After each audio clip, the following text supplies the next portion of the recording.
All right, so I'm going to introduce our next special guest speaker. This is Jim Francis. Everybody say hi, Jim. Hi. I've known Jim for quite some time now. When you were working through a couple of the different companies you work in, this back end and then there's front end. Jim has been both a back end and front end guy, but he's been mostly lately back end guy behind the scenes. How many people have heard of Tony Robbins? Yeah, he's been working with Oak Company. How many people have heard of Charles Gibbons? Remember him? How many people heard of Russ Whitney? All those companies, Optionetics, all those different type of companies, all these back-end stuff. This is the mastermind guys behind, the dude behind the dude, the guy behind the guy. And now Jim and I have been communicating back and forth about doing some business opportunities. And Jim called me up a few months ago and said, I'm working for Peter Lowe now. We're doing their back-end real estate stuff. Do you want to help? Do you want to be a speaker in that? And I go, what do you mean? You mean the guy on the stage? He goes, yeah. I go, but you know I'm not a pitch man. Yeah. He goes, I can make you a pitch, man. Just a little bit. Just a little bit. I go, all right, I'll give it a shot. So I've been working with that, and Jim was, was kind enough to get me in that, and that's been a lot of fun. I've enjoyed it. We've been working together, and just the amazing amount of insight that Jim's going to share with you, being in this business for over 20 years now, of back end between the big seminars, little seminars, conventions, even infomercials, and the whole system of how it works. Would it be good to have the insider guy who knows all that stuff? How many people think that would be good information? Well, it's so good that Jim said there's only one condition that I'm going to speak. You can't record it. So this is special stuff. So take out a pen and write it down and don't tell anybody, because we're not recording it. So you can only get what he says right now. So pay careful attention. And stand up on your feet first and give a big round of applause to Jim Francis. Thank you. Stay up while you're there. Something I normally do. So while you're standing up, stay up. My name is Jim Francis. It's my pleasure to be here. But before we get started, how many people are familiar with the concept of the left brain and the right brain? What's the left brain responsible for? Left brain. Right side of the body, it's analytical, it's the thinking part, isn't it? What's the right brain responsible for? More creative, more intuitive. It's the left side of the body, it's more feeling oriented. Do you think it's important when you're learning something new to know whether you're more left brain oriented or more right brain oriented? What do you think? It is, because some of us learn best through the big picture, and some of us learn best through the little details. And today I'm going to talk a little bit about the big pictures. I'm also going to talk about the little details. And by the end of the session, you'll have learned some great strategies. So it is important to know whether you're more left brain oriented or more right brain oriented. Stanford came up with a test to show you whether you're more left brain oriented or more right brain oriented. It's a real simple test. What I need to do is take your hands, put them out here. Great way to meet people. Say hello. The count of three, what I want you to do is to bring your hands together and hold them there. 1, 2, 3. Okay, let's do this again. Only this time when we do it again, what I want you to do is to hold your hands there no matter what I say. Okay? 1, 2, 3. See, Bill, I told you I'd get a standing ovation. You have to stand for front out. You have to stand in front out. If your left thumb is over your right thumb, if your left thumb is over your right thumb, you're more logical, and in fact, you're a thinker. I see some of you looking at the person next to you and go, man, this test is really messed up, right? Here's what Stanford also found out. If your right thumb is over your left thumb, if your right thumb is over your left thumb, that you're more feeling-oriented, and in fact, you're extremely sexy. One or two gentlemen out there making the switch, right? Now, Bill, when he takes this test, his thumbs are straight like that. You know what that means? He just thinks he's sexy. Have a seat. It's my pleasure to be here. When you think about speaker training and sales training from the stage or in a small group or a presentation, I really believe that there are a number of mechanics that you have to become a master of. And I've had the rare privilege in my life to work with what I call a number of mentors. In fact, I've spent over $81,000 on books and tapes and education to have the privilege to stand on stage. And I really do believe in the power of mentorship. How many people agree with me that mentorship or coaching can get you to success faster? Absolutely. I totally agree with that. And in my life, I've had some great mentors. People like Tony Robbins, Og Mandino, Ken Blanchard, Donald Moyne, Charles Gibbons, Robert Kiyosaki, before he wrote the book Rich Dad, Poor Dad, grew up listening, Ron LeGrand, the twins, all of those people have been mentors in my life and coached me. And as I did that, I actually got pretty good at it myself. In fact, I wrote a book called Sales Code, and Sales Code is really about how to take some of the strategies and skills and tools and start to apply them from stage. And they're not strategies and tips and tools that people normally think about. There's kind of some unusual ones there. How many people would like to have a copy of that, by the way? Copy of the sales code book. I really believe if you take action, you should get rewarded. So, someone who takes action gets rewarded, right? Now, do you think that if opportunity knocked once, it might knock a second time? Right? If it knocked once and it knocked twice, you think there might be a third opportunity for you to take action. What do you think? Yeah. Absolutely. So, I don't have a book, but I do have a set of audio cassettes, like about 4 personality styles, sales training strategies. Some of you guys at the back are going, why did I pick a seat up front? Right? And literally, as I started to master some of those skills, I did it for myself first. Because I am a speaker, I'm a presenter, I do still continue to sell from stage. As I started to do that, I also got into the seminar business, worked for a number of those large companies that you mentioned. I've started literally several seminar companies that have been in the multi-million-dollar realm. Some of those are over $200 million a year nowadays. Canada, the UK, the US, all over the country. So I've got that kind of varied background. What I'd like to do today is to kind of share with you 12 strategies that can make you a better speaker, a better presenter, and more importantly, probably allow you to sell a lot from stage. How many people would like to learn that today? Okay, I'll tell you this. If you don't put up your hand, I'm not going to teach. So how many people would like to learn that today? Okay, good, great, thanks. Appreciate that. As I'm going through this session, I would like to give you a physical demonstration of how to sell, as well as a theoretical demonstration of how to sell. Is that okay? Because I think people learn best through seeing it, applying it, and using it. Does that make sense? Okay, so I'll start to do that as we go through the presentation. Just some notes. People who attend a workshop of yours are 3 times more likely to buy from you. 3 to 5 times more likely.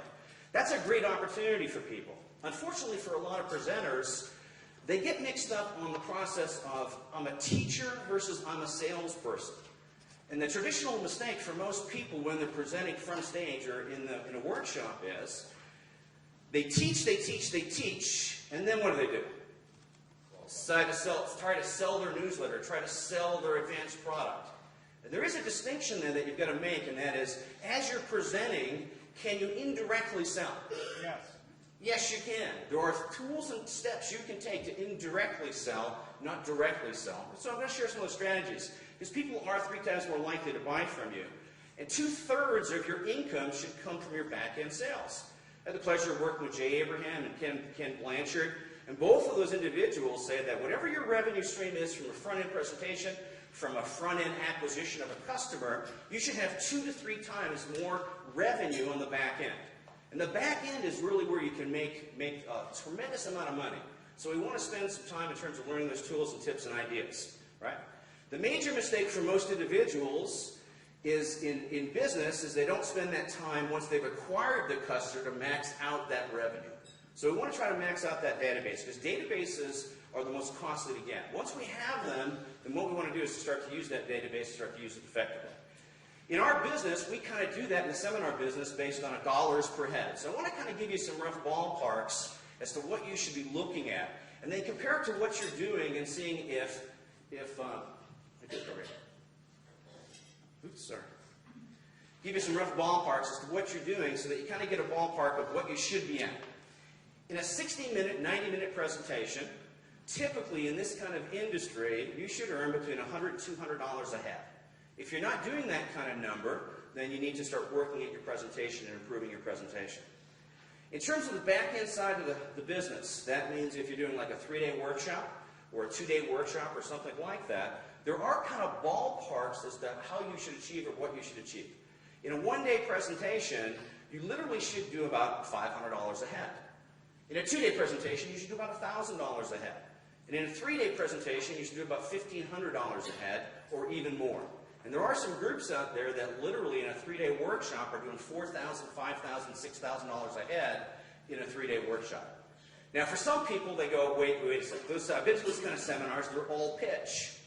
It doesn't have to be that way. In fact, there are a whole series of indirect tools you can use so that it doesn't come across as a major pitch, right?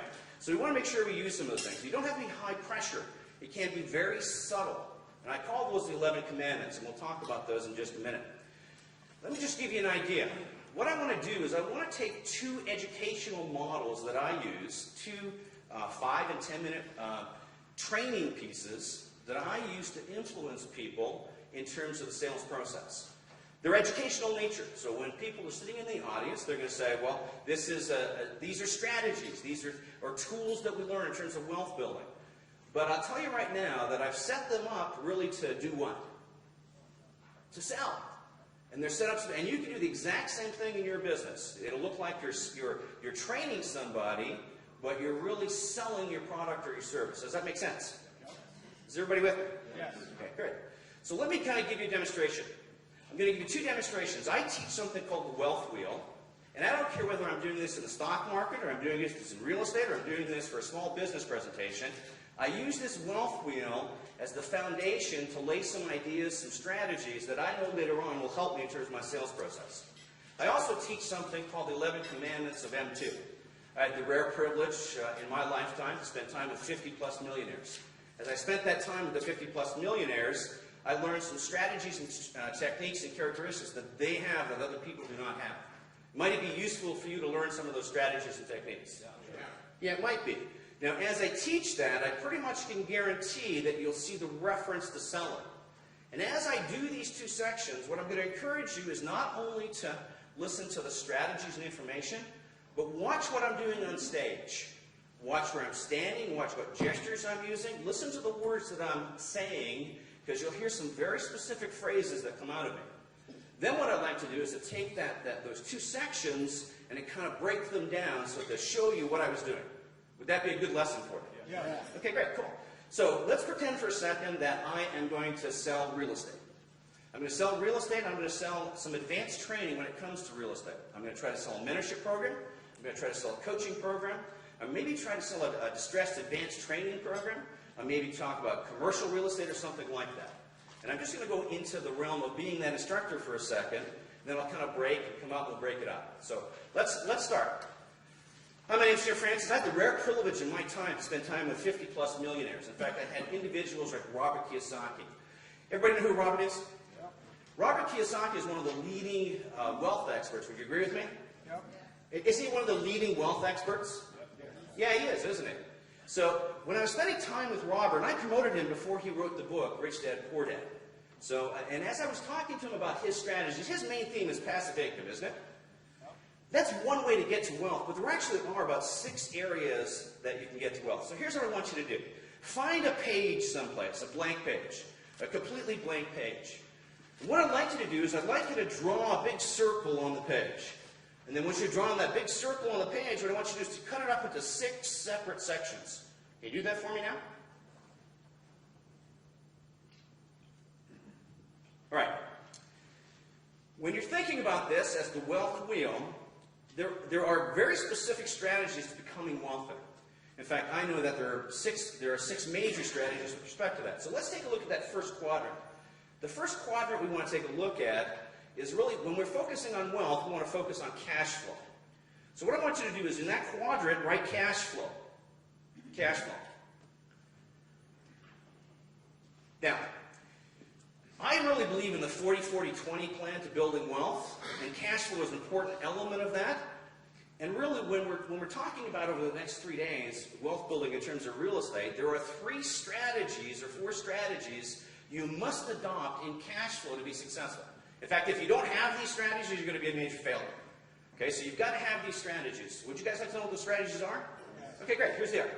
The first strategy, one of the first strategies, is rentals. We've got to focus on rental income, which means we've got to be pretty good at understanding, multifamilies and rentals and rental community. The next is we have to focus on lease option strategies. Lease option strategies. The next area they want to focus on is discount mortgages. We want to learn the business of discount mortgages. If we learn the business of discount mortgages, we'll be very good at building cash flow long term. How many people want to have cash flow long term? Okay, great. The next area we want to focus in terms of cash flow strategy is flips. Okay, so we want to have the ability to flip property. Now, there's a challenge with doing flips because if you do a flip, and I've done my share of flips, meaning you buy that ugly property, that ugly greenhouse, and you fix it up, put some sweat equity into it. Maybe you bought it for $50,000, you put 20 into it, and you sell it on for 100. What's the challenge with that? I've got to do it again. So what are you really doing? Yeah, you're working for a living. Is working for a living the way to get to success? No, it is. In fact, one of the things we want to get to is passive income. So it can be good cash flow. However, you have to realize that it's a job, right? And a job is something we probably don't want. We want to have passive income. We want to have regular cash flow. Does that make sense? Yes. Okay, great. So that's one of the areas we're going to focus on. I'd suggest probably about 40% of your portfolio needs to be in that area. The next major area that we have to focus on is asset appreciation, growth. Okay, in terms of asset appreciation, the strategies we have to focus on for our long-term wealth are really the buy and hold strategy. So we want to focus on the buy and hold strategy. And we want to focus on forced appreciation. Everybody understand what forced appreciation is? Forced appreciation is that ugly property, right? It's that buying a property, fixing up with some sweat equity, and then selling it on. And we are forcing the value or forcing the appreciation of the property to go up. Did you know that there are two other types of forced appreciation? There are. Would you like to learn them? Well, I really can't go over all of them at the moment, but I want you to write these down beside forced appreciation. The other two types of forced appreciation are marketing appreciation related to real estate, and phased appreciation relating to real estate. And you want to make sure you learn about those things. All right, we'll talk about them a little bit later. The third major area that we want to focus on is big hits. Now, the challenge for most real estate investors is they hear somebody that made $100,000 very quickly, and they go out and invest all of their money to do that $100,000 deal, and what happens to them? They fail, right? They lose their money. Okay, and that's not something you want to do, right? It's okay to get big hits, but should you really go out and try to get them immediately? I think the answer is no. It kind of reminds me of people who like to fish for a living or they go hunting for the whale. So if they get that little dinghy and they take that harpoon and they go out to fight with the whale, what can happen to them? They can get killed, they get eaten, right? They could get, totally killed, right? So you might not want to do that strategy. In fact, a better strategy is to wait for the whale to come into you. Does that make sense to everybody? Yep. Okay, so one of the things we don't want to do is focus on big hits immediately, but let them come to us. When we're talking about big hits, what I'm talking about specifically is you want to spend time and learn strategies on foreclosure strategies. We want to spend time on REOs and wholesale buying, volume buying. So those are the areas long-term that will make us wealthy. Those are the areas that we want to invest our time and our effort long-term to build wealth. Because a big hit can be $50,000, $100,000, $200,000. Does that make sense to you? Yep. Okay, good. The next major area we need to focus on is asset appreciation. Or leverage, sorry. Leverage is a tool for success. So I found in my lifetime, I used to go out there and do all the things like look for property and go to the MLS listings and visit with realtors and have sourcing agents and those kinds of things. But I was spending a lot of time searching for property myself. Is that the best use of my time? No, it's not. The better use of my time would be able to get somebody to do that for me, wouldn't it? Like getting a sourcing agent, right? When you're learning something new, you can learn through books and tapes and education, but quite often aren't you better to learn from somebody who's done it in the past? Somebody who's done it in the past and has been successful? If you learn from that person, do you get to success faster? What do you think? You do. So isn't it good to have a good coach or a good mentor? Yeah, it really is. So we need to really think about, who's going to be our coach? Who's going to be our mentor? Who's going to be that individual that's going to do it for you? Does that make sense to you? Okay, yeah. So we want to focus on, making our money make money. We want to make sure that we're making our time make money, but we also want to make sure that we have a good coach, a good mentor on our team. In fact, I would suggest to you that as I'm talking, you want to start creating your action plan. And as you're creating your action plan, you might go to the back of your book and you might write an action item is to find a good mentor, right? Next major area is asset appreciation or asset planning. We want to make sure that we spend time on asset planning because 1/3 to 1/2 your wealth is going to come from asset planning, right? So we want to make sure we're focusing on land trusts, corporations, and structures, right? If you're not spending that money, you do want to spend that money. What happens for most investors is they go out there, buy the first property, the second property, and then they start thinking about asset protection, using land trusts or losing structures. Is that the right way to do it? No, it isn't it? What's the right way to do it? Spend the money up front to get that done so you don't have the liability and the issues. Does that make sense to everybody? Okay? The next major area is education, and I really believe in the real estate business that you have to spend 6 months to a year to increase your education. I mean, the reason I'm standing here is because I spent $81,000 on books, tapes, and education. How many people agree that education, when you learn, you earn? Right? And if you learn more, you earn more. Right? So we want to make sure we focus on that. In my life, I had the rare privilege of spending time with 11 or 50-plus millionaires that came up with 11 characteristics of what made them successful. Would you like to learn that? Okay, great. So here they are. You know, the individuals I spent time with, Tony Robbins, Og Mandino, Charles Gibbons, all those different folks, they're all kind of have their books out there, and you can certainly learn from that best if you learn from them directly rather than separate. They came up with 11, I came up with 11 major characteristics of these folks. So let me share with you what those 11 characteristics are. The first is they have big dreams. When you think about it, you know, what's the dream for most Americans nowadays? To have a job, isn't it? That's what I call the 40-40-40 plan. Right? What does the 40-40-40 plan really mean? You work 40 years, 40 hours a week, only to take a 40% pay cut. That's the wrong plan, guys. Man, a job does not make you a multimillionaire, generally speaking. Would you agree with me? You've got to have a better plan than that. So if that's your plan right now, that's a great way to get some cash flow. But it's not the way to become what I call M2 status, which is a multimillionaire and earn over $250,000 a year and literally have $2 million in cash.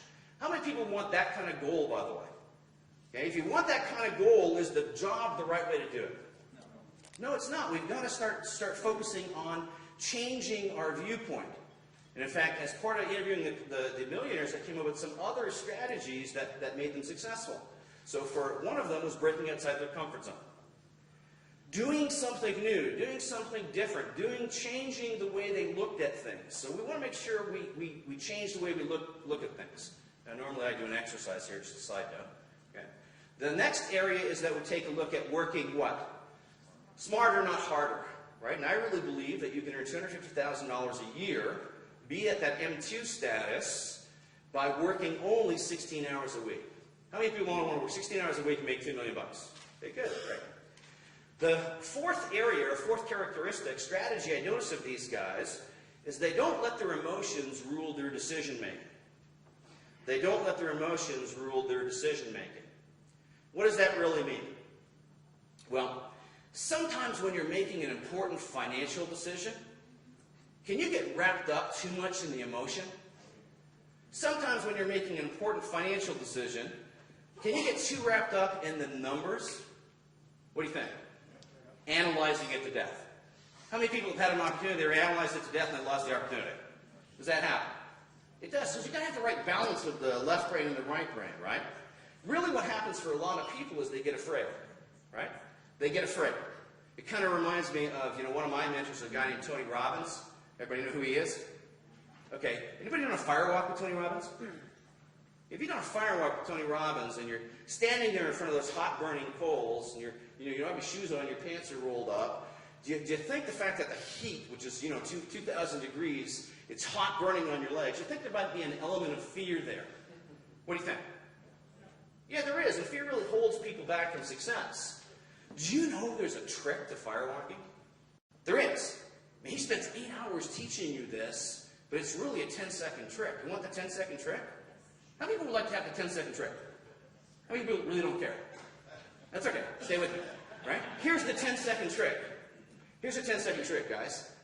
See, the trick to fire walking is real easy, and it's the trick to everything in life, by the way. See, if I can get you motivated to take that first step, you're very motivated to take the rest.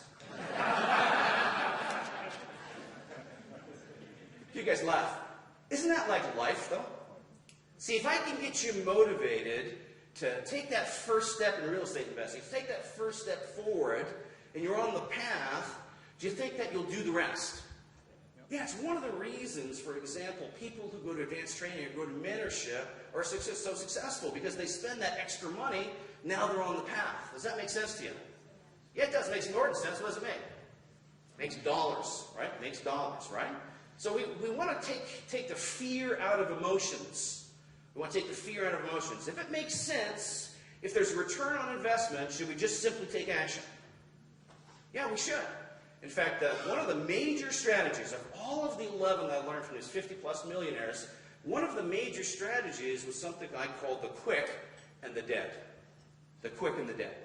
So it's a real simple strategy, and the best way I can do this is to kind of demonstrate it for you. So let me give you a demonstration of the quick and the dead. Who here will give me $10 for this 20? I'm not going to come and give it to you. You've got to take some action. Very good. Very good. All right. What kind of return on investment was that? 100%. That was 100% return on investment. Now, if you get 100% return on investment, should you take action? What do you think? Yes. Absolutely you should take action, shouldn't you? Should you worry about it? I mean, if it makes financial sense, should you just take action? Yeah, you shouldn't be thinking about, well, I'm too far away, or, I don't have the money, or you should just take action. If you're going to get 100% return, you should take action, shouldn't you? Right? If opportunity knocked once, do you think it might knock a second time?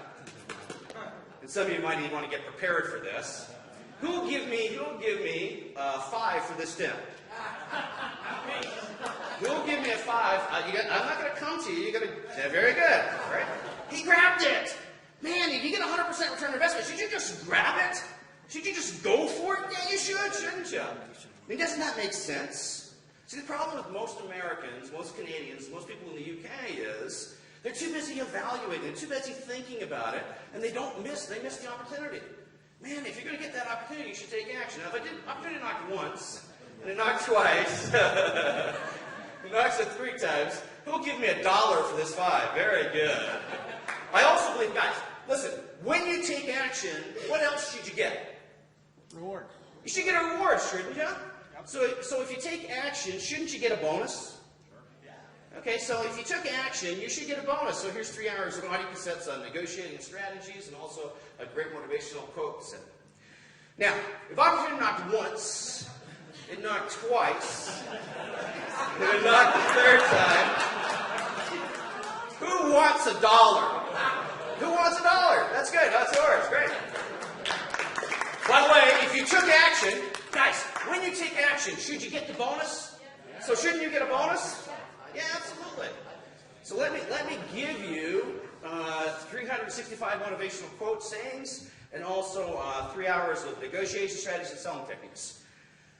Question for you: How much return on investment did he get? There was 100% return, 100% returns, 500% return. What did he get? Infinite return. Well, you know what an infinite return is? That's no money down investment. That's where you don't put up any cash and you get that kind of cash flow back. Even better if you get paid to buy. Can you get paid to buy? Can you? Yeah, absolutely. How many people here, besides me, have done a cash back? Okay, so you can get paid to buy. So is it okay to buy? Yes. It is, isn't it? Right? Does that make sense to everybody? Yep. Okay. We get out of character. Did you guys catch a lot of what was happening there? Okay, so what kinds of things was I doing as I was presenting? Anchoring. So anchoring is a technique or a strategy. And I would actually kind of like to share with you what an anchor is, and then kind of show you how I use the stage to anchor. Did you see me do stuff like this? And stuff like this? That is an anchor on the stage. When I said somebody's successful, what did I do? I gestured to myself. Okay? So that's called an anchoring technique. Very subliminal, very indirect, but people do get the message. Okay, what other things did you see in here? Okay, so when I was talking about 100% return on investment, and you shouldn't think about it, you should take action. When I said action, what did I do? I pointed to the sales team, right? In fact, normally I would have my bonuses, the stuff that I'm going to give as bonuses for there, where? To get them to do what? Be conditioned to do what? Go to the back. Does that make sense to you? Okay, so there are a whole series of subliminal things that you can use to influence people to take action. Now, some of you are going to say, well, Jim, you know what? That's very manipulative. And the answer to that is, yes, it is. Okay? Now, if you have an issue with that, it usually falls that you're winning at their expense, right? Man, I know my product's a good product. I know that 80% of people that attend workshops, go to advanced training are successful because they've taken that first step. So do I believe in my product? Not only do I believe in my product, I know it works, and it works successfully for them because 80% are successful. So is that a win-win relationship? It is, right? So I did that kind of demonstration to kind of give you some of the tool sets. Now, would you guys like to learn some of the specific tool sets? Okay, so let's go over a couple of strategies in the next hour or so that can help you improve your game in terms of performance, right? Take mega notes. By the way, there is a section in there that's called sales code. Sales code is coming towards the back. Turn to that section. There's a lot of handouts that I normally would have at the back, but they're in that manual as well. One of the greatest mistakes that people make as a presenter and as a teacher, as an instructor in workshops and sessions like that is they have a belief system that is, first of all, that, I'm here to teach and that's all I'm here to do. If you're in business, is your job just to teach? No, it's to deliver a good quality product, but all businesses must be successful, and therefore it is your obligation as an owner to do what? To upsell, to market, to do more sales. So one of the first things I want to suggest to you is, if you are teaching in workshops, don't just teach and then at the last 10 minutes present your product and service. It doesn't work. If you do that, you will not be as successful as if as you're doing your presentation, you influence them to buy. So the first step is make sure that what I call always be closing. The ABCs are always be closing. You want to make sure you're always be closing. It is not just your job to teach, it's your job to sell. And in fact, if you do have that mental philosophy, I'd suggest to you that needs to change a little bit. Because it's your obligation as a professional business person to sell more of your products and services. So we always want to be closing. We want to do the ABCs, always be closing. Now, how do we do that in terms of our presentation? Most of us will be doing PowerPoint or overheads. We want to use those PowerPoints or overheads to influence people over a period of time. By the end of the 90 minutes, by Sunday of the 3-day workshop, we want to influence those people. So here's a couple of things you might want to do. First of all, in my introduction, did I talk about the fact that I worked for a Fortune 500 company for 8.5 years, that I own a substantial real estate portfolio, that I have multiple businesses in the UK, Canada, and the US? Did I mention any of those things? No. What did I talk about? I spent $81,000 on what? Education. Books, tapes, and education, and I had a great who? Mentor. Now, is that an indirect way of saying to them it's okay to spend $80,000 on books, tapes, and education, and that you need to have a great mentor? Is that different than the typical introduction where most people in their introduction are talking about themselves? They're going to find out about me in the 2 hours. They're going to find out about me in the 1 day or the 2 day or the 3 day anyway. I do want to create some social proof, which is the part about the 50-plus millionaires. But the thing I want to do is right from the get-go, I want to introduce my products and services. See, most people are very afraid to do that. And I suggest to you within the first 2 or 3 minutes, they should know that you have other products and services that are available. It doesn't have to be a big pitch, but you want to make sure that it's up front so that there are no surprises. That makes sense to everybody. Okay, so we want to make sure that we're not concentrating on ourselves, we're concentrating on changing our script, our presentation to influence people or say it's okay to buy other stuff, right? Yep. One of the things you want to do is you want to take each PowerPoint presentation, and I have a philosophy that goes something like 45 seconds of content, 15 seconds of moving them closer to action.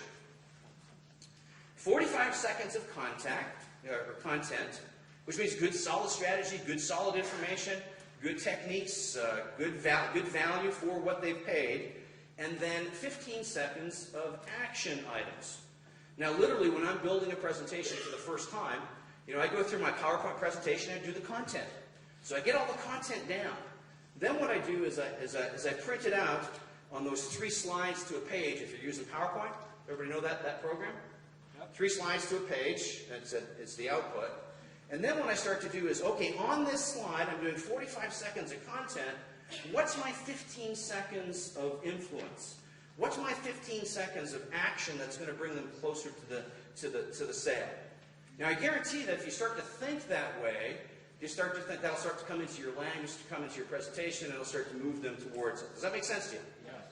Okay, so you want to start planning your hooks. And most people don't plan their sales hooks. What they do is totally focus on sales on the content side. And then when they get to their sales presentation, they do 15 minutes of sales presentation. Okay, if you do that, that's the wrong strategy. And when I say that, I'm talking, I've trained over 200 plus professional speakers in the seminar business.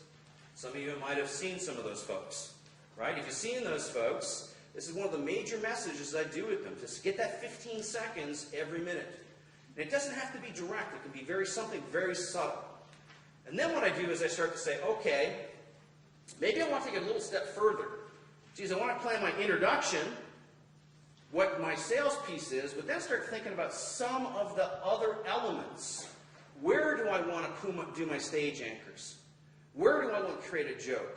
Where do I want to get a conditioning process where they go to the back? Where do I get to think about bonuses? Okay, a little more formal. In fact, I actually created an Excel spreadsheet that has this kind of format. Would you guys like to have it? How many people would like to have that? I hadn't planned on giving it to you, but how many people would literally like to have that? Okay, it's actually in your book. Right? Okay. By the way, that is something I'm going to teach you in a second. It is building reciprocation where you're going, geez, I really want that, right?